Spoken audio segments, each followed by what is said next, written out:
अस्सलाम वालेकुम वरहमतुल्लाह।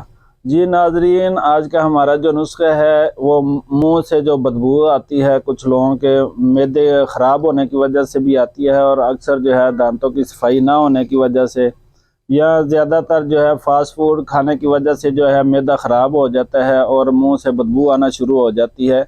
और बहुत सारे लोग जो है हमारे पास आते हैं, कहते हैं हकीम साहब ने बहुत सारी दवाइयाँ और मेडिसन और टूथपेस्ट वगैरह भी इस्तेमाल की है, हमें कोई फ़र्क नहीं पड़ रहा। तो आज मैं नुस्खा आपको जो बताऊंगा ये हमारा आजमूदा है, बहुत अच्छा रिज़ल्ट है इसका, और इसका कोई भी साइड इफ़ेक्ट नहीं है। मैदे के लिए भी ठीक है, और मुंह की जितनी भी स्मेल होगी, चाहे वो दांतों की वजह से भी हो या मैदे ख़राब होने की वजह से हो, वो इंशाल्लाह आपकी जो है ठीक हो जाएगी।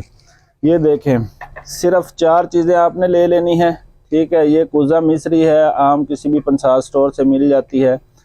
ये सौंफ है और ये पुदीना। ये आपने 3 चीज़ें 50-50 ग्राम लेनी है। और ये मोटी इलायची जो मसालों में भी डाली जाती है, ये आपने लेनी है 100 ग्राम।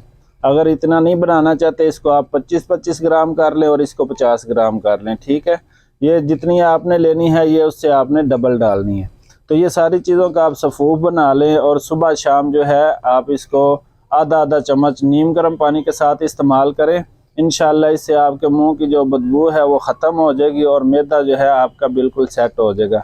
और इसके अलावा अगर आप किसी भी बीमारी के हवाले से मशवरा करना चाहते हैं या कोई भी मेडिसिन मंगवाना चाहते हैं तैयारशुदा, तो आप हमारे नंबर पे रब्ता कर सकते हैं। हम अपना नंबर जो है बायो में दे देंगे।